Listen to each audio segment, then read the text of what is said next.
din sa Facebook kung paano po ang mga kabataan pag hindi nababantayan, napapaliwara, yung iba ay gumagawa ng kalokohan, napapalit mo sa Facebook, iba-iba yung nangyayari sa mga kabataan na nakakalungkot. Mga estudyante ang nadadamay. Kapag minsan sa bahay, kaya pa natin silang makita at mabantayan eh. Pag nasa loob ng bahay. Pero pag nasa school mo na, pinagkakatiwala mo na sa mga teacher, dapat ang mga teacher naman ang unang magbabantay sa kanila. Paano kapag walang nakatingin? Paano kapag walang nagbabantay?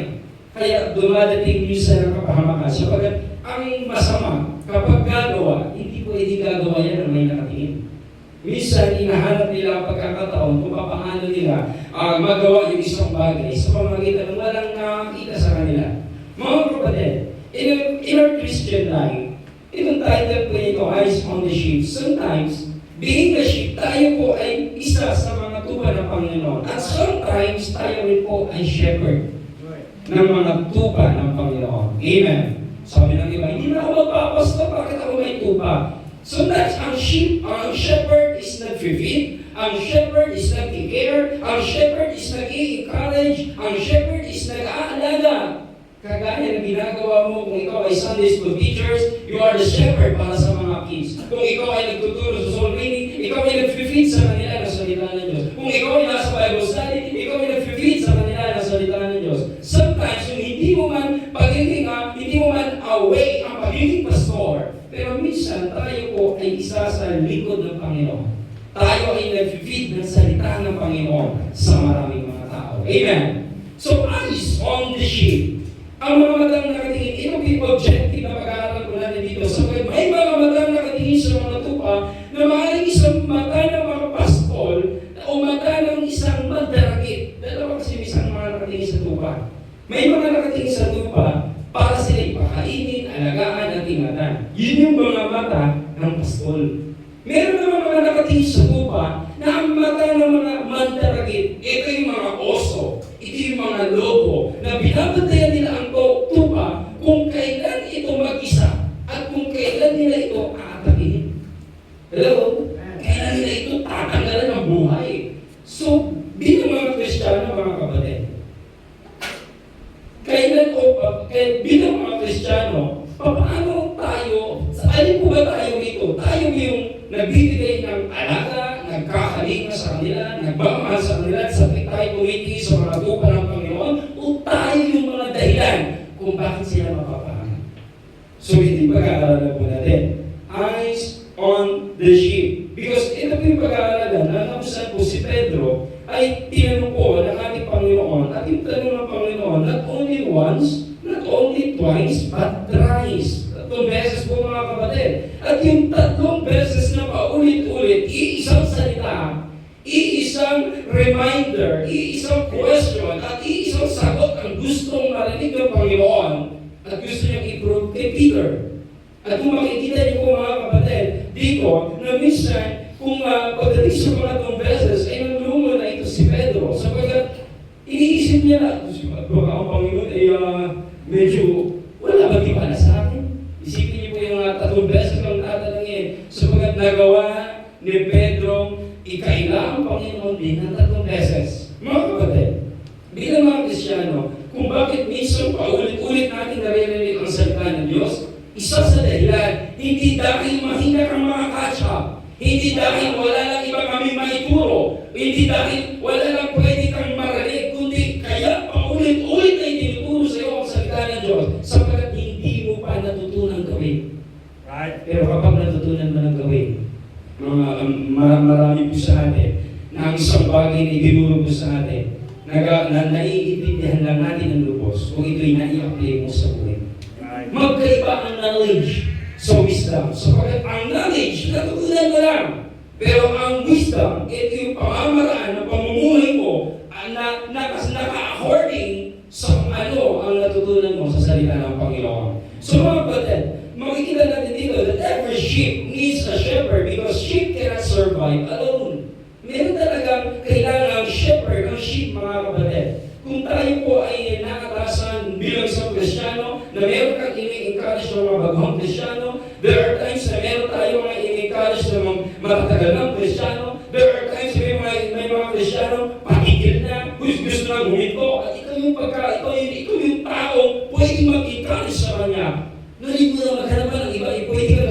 Panginoon para sa Kanya. So, kailangan meron talagang, ang bawat Kristiyano ay merong encourager.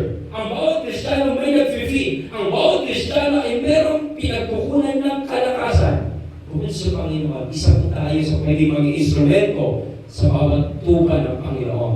So, hindi lahat ng tupa ng Panginoon, lahat ay mature. Hindi lahat ng tupa ng Panginoon ay lahat malalakas agad. Minsan, merong mga tinatawag na mahihina, merong mga tinatawag na baguhan, merong tinatawag na mga baby Christian. In John 21, Jesus restored Peter and entrusted him with the responsibility to care for his sheep. After niya pong ipagkaila ang ating Panginoon na 3 beses, binigyan siya ng pagkakataon ng ating Panginoon na i-restore yung isang relationship noon na minsan ipinagkaila niya ang Panginoon, i-restore ng Panginoon na may kasamang responsibility. Gusto mo maglingkod sa Panginoon. Yung pagkakamali natin, this past life natin mga kapatid, in our past life, yung pagkakamali natin, hindi yan para tingnan ng Panginoon.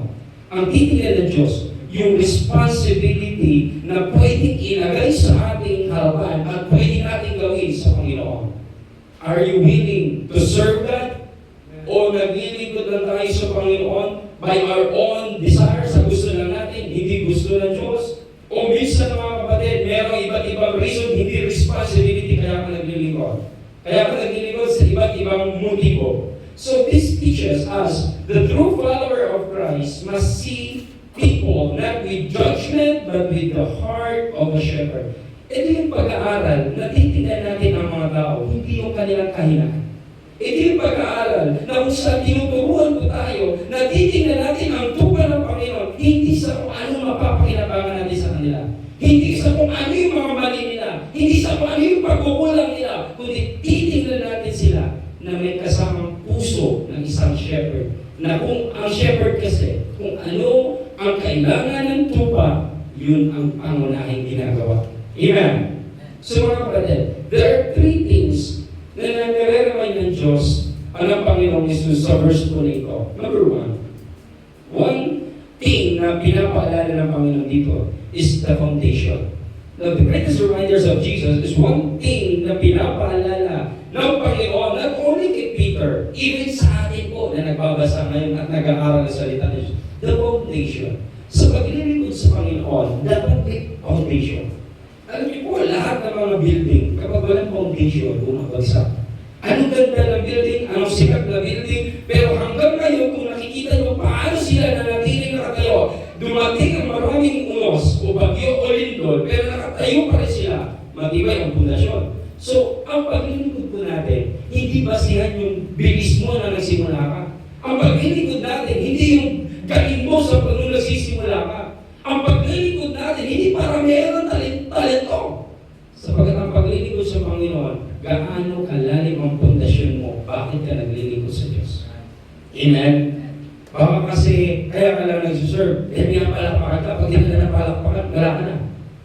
Kaya ka lang nagsiserve, dahil talented ka. Kaya ka lang nagsiserve, dahil wala kang magawa sa bahay. Kaya ka nagsiserve kasi merong lagkip, merong binibigay na pakimkim, merong binibigay na bayan, binibigay sa ating anumang bagay, mga kapatid. Kaya tayo naglilingkod. Tinitignan ng Diyos, hindi yung ginagawa mo, kundi kung bakit mo ginagawa ang paglilingkod sa Panginoon. The foundation. Now, isang bagay na paulit-ulit na sinasabi po siya, yung salitang, lovest thou me. Gustong patunayan, gustong i-prove ng ating Panginoon at makita niya kay Peter na kung maglilingkod ka, kung gusto mo gusto mong i-restore yung buhay mo sa akin, ang tanong, mahal mo ba ako? Peter, mahal mo ba ako? Ang sabi nga po niya dito, Simon, the son of Jonas. Bakit niya po pinanggit po yan? Sabagat ito po yung dating pagkatao ni Peter. Yung Simon na palitan ng Peter, siya ay sumusunod na sa Panginoon. Pero yung dating pagkatao niya, minsan kasi po sa atin, kahit tayo Kristiyano na, yung dating pagkatao na nasa ating mga kapatid, hindi natin binitaw-bitawan. Pag tayo po ay minsan nabubuhay na sa pagiging Kristiyano, dapat yung dating lumaki, wala na. Pero minsan mga kapatid, pinapaalala sa atin ng Panginoon na sa ating paglilingkod, meron tayong pundasyon at ang unang pundasyon na huwag mawawala sa atin yung pag-ibig sa Panginoon. Alam niyo po kung bakit? Kasi pag-ibig lang sa kapatid mo, sa kapwa mo, Kristiyano, o sa ka-member mo, yung pag-ibig mo na yan, nauubos yan. Nawawala yan, napapalitan yan. Yung kaya ng lilingkod, may crush ka. Ibig sabihin, pag nawala yung crush mo, mawawala ka rin. Marami pong gano'n. So, kaya nga naglilingkod, hindi dahil sa pag-ibig ng Diyos, kung ano mang dahilan mo, darating ang araw, hindi tatagal yan. Amen. So, isang dahilan kung bakit ka tatagal sa paglilingkod, because meron kang pundasyon. At ang pundasyon na ito ay ang pagmamahal mo sa Panginoon. Mga kapatid, makikita ko natin dito na bago ibigay ni Jesus kay Pedro ang tungkulin na alagaan ng kanyang mga tupa, sinigurado niya muna na ang pundasyon ni Pedro ay ang pag-ibig. Kasi ang hirap po kaya na kapag tinanggap mo lang yung responsibility dahil meron kang power. Isipin mo, leader ka. Pag meron kang mga tupang inalagaan, leader ka. May power ka. May authority ka. Papalakpakan ka. I-acknowledge ka. Bibigyan ka ng recognition. Pero pag walang pag-ibig, titigilan mo yung ginagawa mo. Amen? So mga kapatid, isa sa pinakasinisigurado ng Panginoon kung ang pag-ibig natin sa Kanya, sa bawat ginagawa natin sa Panginoon, merong matinding pundasyon at ang pundasyon ay magmamahal sa Panginoon. Dahil ang tunay na paglilingkod ay hindi nagsisimula sa kakayahan, kundi sa pusong umiibig kay Kristo. Kasi maraming pong dahilan ng mga tao bakit naglilingkod, pero pag walang pag-ibig, walang kwenta yung ating ginagawa. Amen? Mababasa po natin in 1 Corinthians chapter 13, verse 1 to 3.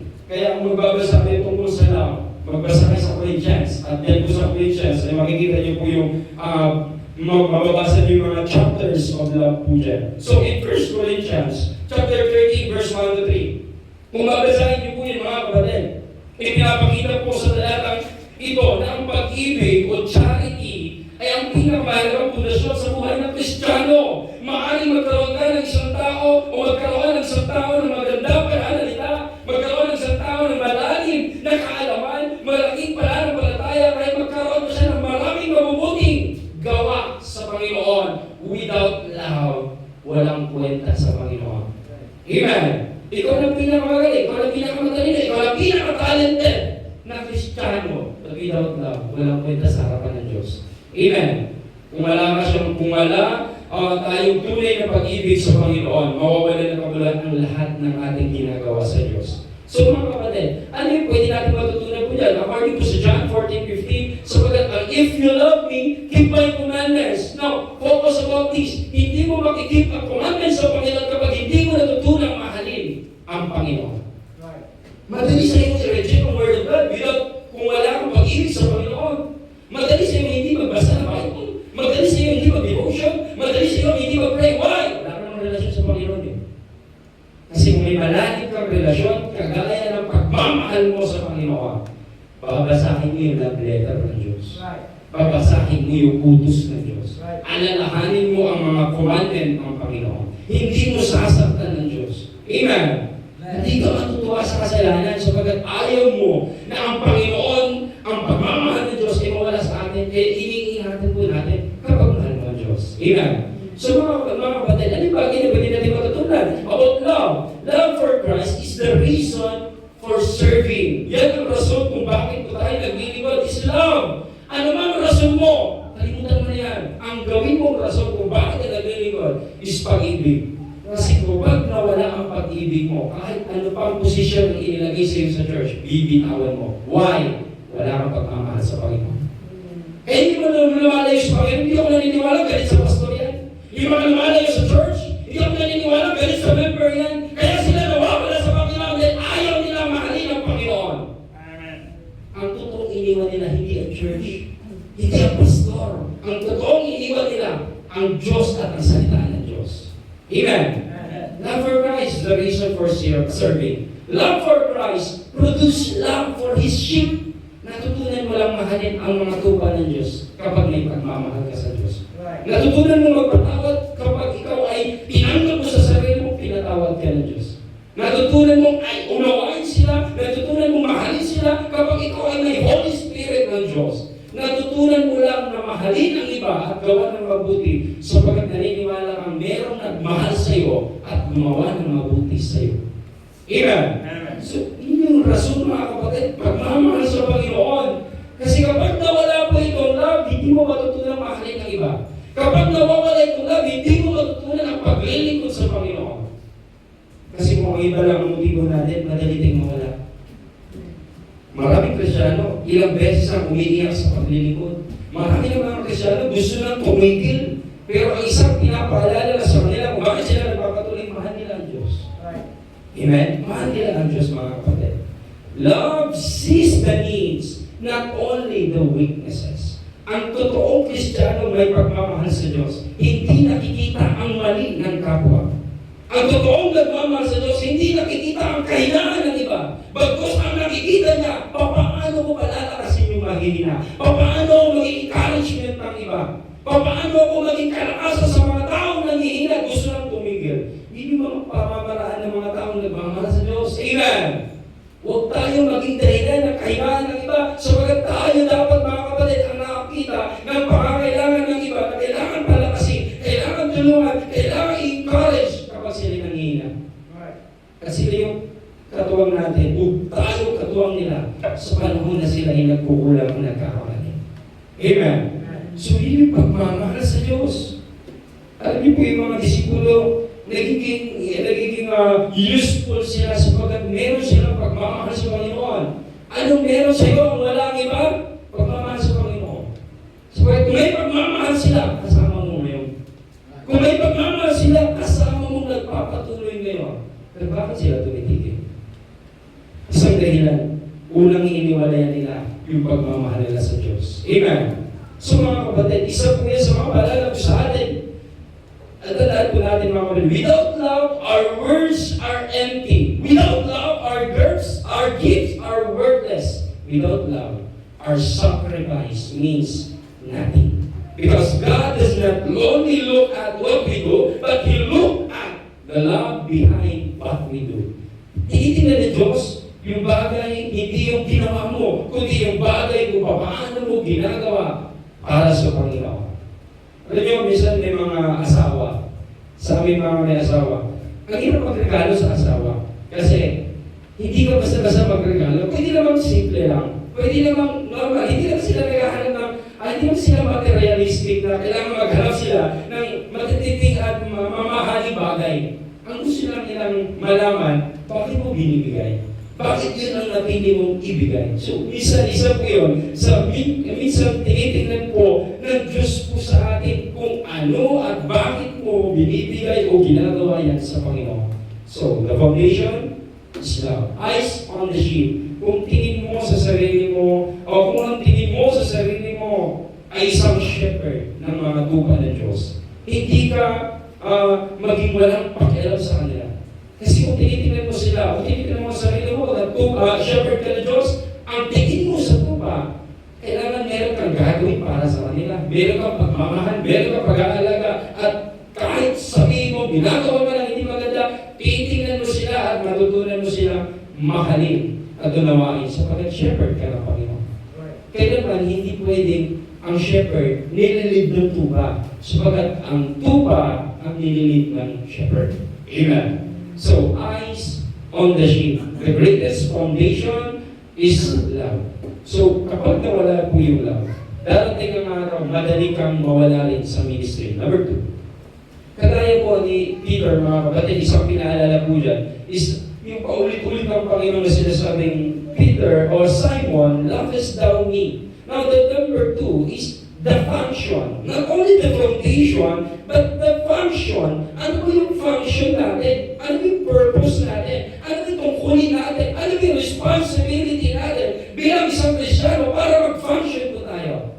So, alam niyo po, kapag si Kamay, hindi na niya alam ano yung responsibility niya, hindi na niya magpa-function. Si Uta, pag hindi na niya alam yung responsibility niya or duties niya, hindi niya nagpa-function. Pero subukan mong ipaalam sa Kamay yung kanyang responsibility, matutunan niya at magpa-function niya. Amen? Kasi maraming mga Kristiyano na tayo sumisimba lang, umuwi, uma-attend lang, at nagiging attender lang po tayo habang buhay. Wala kang makikita sa Bible na maging attender ka lang. Kung maraming makikita sa Bible na tayo servant ng Diyos, tayo gumagawa, tayo naglilingkod. At kapag ang servant, hindi niya alam ang tungkulin niya, hindi rin yan magpapansyon. Amen? So mga kapatid, tingnan niyo po yung binigyan ng Panginoon ng 5 talent, 2 talent, 1 talent. Yung 5 and 2, alam nila yung responsibility nila, duties nila. Pero yung isa, hindi nag-function. Why? Hindi na alam yung responsibility niya. Ang tinitingnan niya, yung nagbigay sa kanya. Tinignan niya na hindi maganda. Pinag-isipan niya ng masama. So hindi siya nag-function. Maraming Kristiyano ganon. Nasa-save tayo, niligtas tayo ng Diyos, pero hindi natin alam yung tungkulin natin sa Kanya. So, ang tungkulin at pinapaalala ni Jesus Christ kay Peter, mga kapatid, is not only kung alam niya na mahal niya ang Diyos, ang sabi ng Panginoon, feed my sheep. In the other verse, meron din nakalagay, feed my lamb or feed my flock. So, mga kapatid, makikita po natin dito na kailangan nag-feed ang isang shepherd ng Panginoon. Ano yung i-feed natin sa kanila? Kasi kapag hindi ka mag-feed ng salita ng Diyos, mag-feed ka pa rin sa kanila ng hindi salita ng Diyos. Tayo kapag hindi tayo nagtuturo ng mabuti, magtuturo ka pa rin. Kaya lang, hindi nga lang mabuti. Masama. Kasi sa tuwing hindi mo tinuturo ang tama, ang naituturo mo mali. Sa tuwing hindi mo kinokorek ang mali, para may tama, ay nagiging mali rin po tayong tagapagturo. So mga kapatid, makikita po natin dito na ang isang Kristiyano ay ang tungkulin po natin ay mag-feed ng salita ng Diyos. Tingnan po ito sa Matthew chapter 28, verse 19 to 20. How many times na sinabi po ang salitang teach? Sabi ko dito, go ye therefore and teach all nation. Sipin niyo po, ang tuturuan mo hindi lang mga bata sa centennial nation. Ang sabi tuturuan po natin. Then baptizing them in the name of the Father and of the Son and of the Holy Ghost. Ano ulit? And teaching them to observe all things whatsoever I command you. Teaching them to observe all things. Hindi lang ang ituturo mo, prayer lang. Hindi lang yung pagbabasa ng Bible, kundi yung lahat ng bagay na itinuro ng Diyos sa atin. Kaya pagtuturo natin, walang limit. Kaya pag-aaral natin sa salita ng Diyos, walang limit. Sapagat ang Panginoon, palaging nagtuturo, bilang mga tinuruan ng Diyos, dapat lagi po tayong magtuturo. Amen? So, nag-feed po tayo. Subukan nyo lang po ng isang shepherd, huwag kang mag-feed sa tupa. Kahit anong dami ng tupa, pwedeng mamatay. Kahit anong dami ng tupa, pwedeng manghina. Kahit anong taba ng tupa, pwedeng mag-malnourish kapag hindi na pinapakain. So, makikita po sa atin, kaya marami po sa atin mga kapatid, ang dami natin nakakasamang young people, pero hindi na natin nakikita sapagkat minsan inilapit na ng Diyos sa atin, hindi natin natuturuan ng tama. Maraming mga men or ladies na inilapit ng Diyos sa atin, pero hindi natin natuturuan kapag sila na kailangan turuan, kaya minsan dumarating po ang panghihina. Sapagkat bawat isa po sa atin is candidate ng Diablo para tayo ang pakingin. Pero kung hindi tayo protected by the Word of God, tayo po ay pwedeng mapahama. Ang tungkulin ng isang pastor ay pakainin ng isang pakainin at gabayan at palakasin ng mga tupa. Yun ang tungkulin po ng isang shepherd. Bilang mga Kristiyano, tinawag tayo po magbahagi ng salita ng Diyos at maging tagapagturo at instrumento ng paglago nila. Isang paraan po yun mga kapatid na tinuturo po at nakaatang po sa ating tungkulin ang magpalago at magturo ang paglago sa Panginoon. Pero pagtuturo, isa po tayo sa pwedeng instrumento para sa ibang tao. Tingnan niyo po mga kapatid, na sabi po dito, ano yung matutunan natin about function? Feed them with the Word of God. Wala tayong ibang ituturo kundi salita ng Diyos. Wala tayong ibang ipangikalat kundi salita ng Diyos. At ano po pwede natin matutunan? Strengthen those who are weak in faith. Kung may mga mahina, hindi para maging competitive tayo sa kanila. Hindi tayo nagpapasiklaban po rito. Kundi tayo magpapalakasan kung sila ay mahina, ikaw ay malakas. Hindi para ipagmalaki mo, kalakasan mo. Kundi gamitin mo para lumakas yung mga mahina na kapwa mo. Amen? Yun po yung isang magandang bagay na pwede natin gawin. And lead them closer to Christ. Makikita po sa atin mga kapatid na kailangan natin i-lead sila kung saan ka lumalakas, ilapit natin yung mga taong nanghihina. Kung saan ka nakakakita ng pag-asa, ilapit natin sila yung mga nawawalan ng pag-asa. Kung saan yung mga nangangailangan, ilapit natin sa solusyon. At walang ibang salita ng Diyos. Walang iba ang Panginoong Jesus. Amen? Mga kapatid, feeding the Word of God is greater than enjoyment. Feeding the Word of God is greater than happiness. Feeding the Word of God is greater than fellowship. Lahat ng bagay, yung pag-feed ng salita ng Diyos ay mas higit kaysa sa enjoyment. Ang enjoyment nawawala, ang salita ng Diyos na natili. Ang pag-feed ng salita ng Diyos ay mas higit po na mahalaga kaysa sa happiness. Kung nag-serve ka lang sa Panginoon, may happiness, kaya ka pumunta sa church kasi masaya, pag nawala ang saya, mawawala ka. Pero ang salita ng Diyos, kapag yun ang na-feed mo, yun ang kailangan mo, kaya ka pumupunta sa church. Pwede kang tumagal, pwede kang lumago. Why? Ang salita ng Diyos nananatili. Amen. Feeding the Word of God is greater than fellowship. Kung tayo mag-fellowship without the Word of God, hindi po yan Christian fellowship. Pero kung tayo mag-fellowship, kung sasamahan natin ang salita ng Diyos, nakakapagpalakas. Amen. Because everything around us may change and fade away, but the Word of God remains forever and continues to feed our soul. Only sa Bible in Isaiah 48, the grass withered, the flower faded, but the Word of God shall stand forever. Walang ibang mananatili sa mundong ito. Lahat ng bagay pwedeng mag-fade away, pero ang salita ng Diyos, mananatili po. Amen. Eyes on the sheep. Sapagat kung titingnan po natin mga kapatid, kung tinitingnan mo ang mga tupa na para lumago, hindi mo sila makakainin ng mga bagay na hindi nakakalago. Kung ang nais mo sa mga tupa, lumago sila, i-feed mo sa kanila yung paglago. So ikaw yung shepherd, dinala mo yung mga tupa sa mga talahiban. Okay, hindi sila makakakain po doon. Dinala mo sila sa mga matitinig na halaman. Hindi sila makakakain ng gano'n. Sapagkat kailangan po nila yung mga malalambot na dahon at yung pagkain mismo ng tupa at ang pagkain ng Kristiyano salita ng Diyos. Right. Try to feed them without the Word of God. Hindi mo marireceive ang paglago para sa kanila kung hindi natin sila tuturuan ng salita ng Diyos. Amen. So mga kapatid, ang ituro, ipakain natin sa kanila kung ano ang nagpapalago sa iyo. Siyang ipapa-feed natin sa kanila upang maranasan din nila ang paglago sa Panginoon. And number 3, not only the foundation, not only the function, yung pinapalala po ng Panginoon kay Pedro or kay Simon. And the last is the formation. Merong pagkahulma sa mga Kristiyano. Nung tayo ay niligtas ng Panginoon, merong naka-form para po sa atin. Merong nakahulma na dapat maging tayo. Kahit marami pa tayong gustong gawin sa sarili natin, merong nakahulma na dapat gawin tayo. May ine-expect ang Diyos na dapat kung anong form ang ginawa niya sa atin, yun ang ating dapat gawin mga kapatid. Ito makikita po natin dito na paulit-ulit na tinatanong ni Jesus ito si Pedro at paulit-ulit na sinasabi sa bawat sinasabi niya, mahal mo ba ako? Feed my sheep. Mahal mo ba ako? Feed my sheep. Bakit na sinasabi mga kapatid? Sapagkat kung nais natin sumunod sa Panginoon, may kasamang sakripisyo. Mayroong kasamang tungkulin. May kasamang responsibility. Huwag mo sabihin na mahal mo sila pero ayaw sa ministry. Huwag mo sabihin mahal mo sila pero ayaw mo lang tungkulin pinapagawa ng Diyos. Sapagkat ang taong nagmamahal sa Diyos, madali sa kanya ang sumunod sa pinag-uutos ng Diyos. Sila Abraham, pinagpapala sila. Hindi dahil masunurin sila, kundi mahal nila ang Diyos. Hindi dahil pinagpapala sa pagkat kung hindi nila mahal ang Diyos, hindi nila matutulang sundin ng Diyos.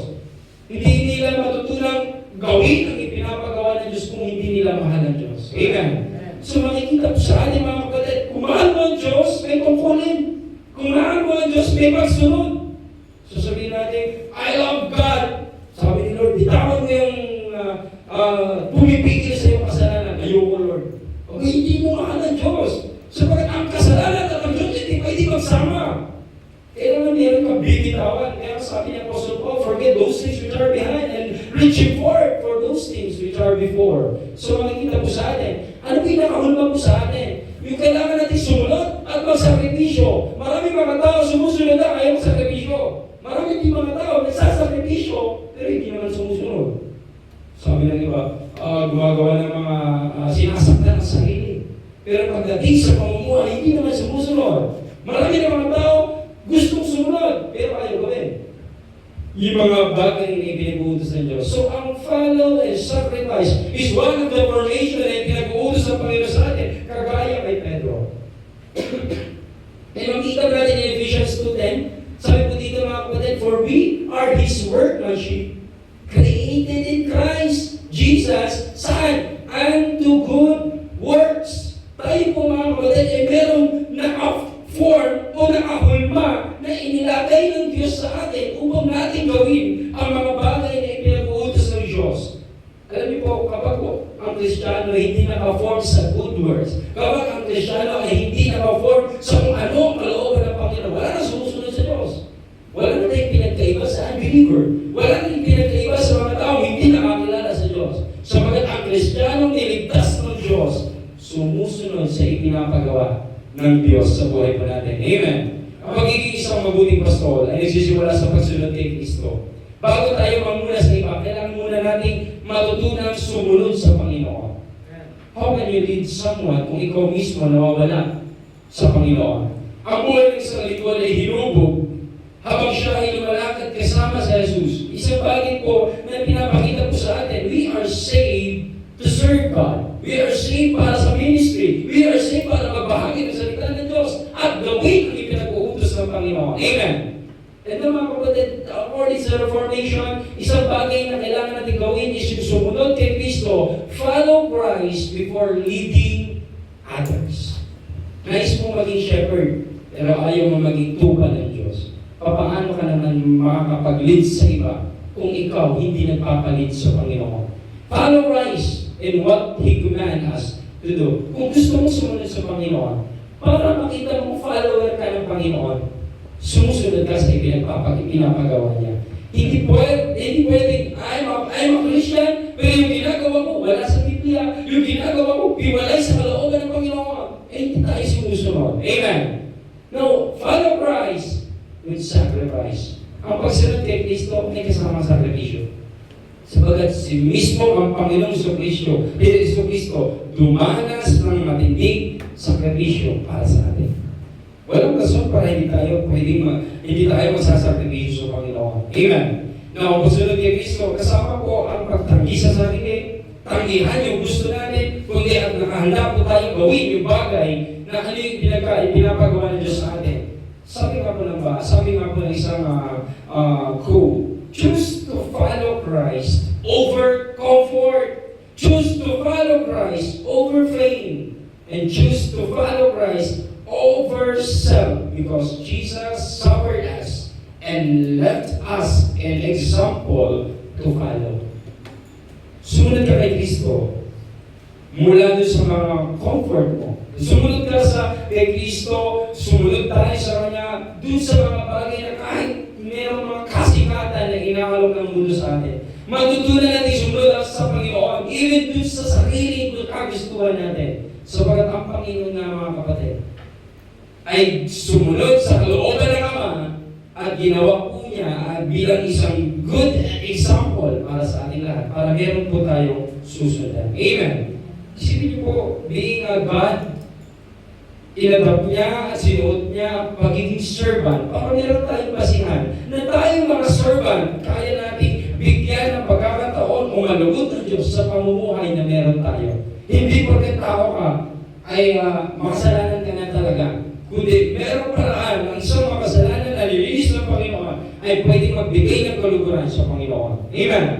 Walang iba kundi sa pagsunod po sa Kanya. That is the formation. That is the form na i-ready ng Diyos po sa atin. Yung pagkahulma po sa atin. Eyes on the sheep, kung tinitingnan mo ng tupa na gusto mong may palapit at malid mo sa Panginoon, dapat matutunan mong ikaw muna ay marunong sumunod at magsakripisyo para sa Panginoon. Paano ka naman ituturo ang sunod kung ikaw mismo hindi sumusunod? In our conclusion, mga kapatid, Jesus' questions to Peter was not about his ability, position, or success. Hindi mo na sinabi na, Peter, magaling ka ba mag-lead? Marami ka bang kakayang gawin? Marami ka bang ability? Hindi niya sinabi nila, Peter, Simon, lovest thou me? More than anything, lovest thou me? Mahal mo ba ako? Feed my sheep. So, isang paraan na bilang mga Kristiyano, hindi hinahanap ng Diyos yung galing mo. Ang hinahanap ng Diyos yung pagmamahal mo sa Kanya. So kapag nagmamahal ka sa Diyos, wala ka mang talento, magkakaroon ka. Pipilitin mo gawin para sa Diyos. Sisikapin mo gawin para sa Diyos. Amen. Amen. No, mga kapatid, ang tunay na lingkod ni Kristo, may foundation of love. May function to feed. May formation to follow. Kaya kung isang bagay po na makikita at pwede itanong po sa atin, kapag tumitingin tayo sa mga tupa ng Diyos, mayroon ba tayong ginagawang aksyon para mapalago sila o hinahayaan na natin sila mapahama? Tayo ba bilang mga Kristiyano, inilapit ng Diyos sa atin? Tayo ba ay parang wala nang ginagawa? If you are a young people, maraming inilapit sa iyong mahihinang Kristiyano. Merong inilapit sa iyong mga bagong Kristiyano. Paano tayo nag-function? Paano tayo nakikitaan ng pagmamahal? Paano tayo nakikitaan na tayo ay merong nakahulma na tagasunod ni Kristo? Kung wala tayong gagawin, tayo ba ay tumitingin sa kanila gaya ng isang shepherd o gaya ng isang mandaragit na walang ibang ginagawa kundi ang hayaan silang mapahamak. Amen. Amen. Eyes on the sheep with the heart of the shepherd. Tingnan natin sila, hindi lang sa gaya na sila ay mga tupa, tingnan natin sila na gaya ng may puso ng isang pastor. Sapagkat kapag tumitingin ka sa kanila na ang puso mo tupa din, eh wala kang magagawa. Pero kung tinitignan mo sila na may puso ka ng isang shepherd, marami kang magagawa. Tayo pimanalangin. Let's pray.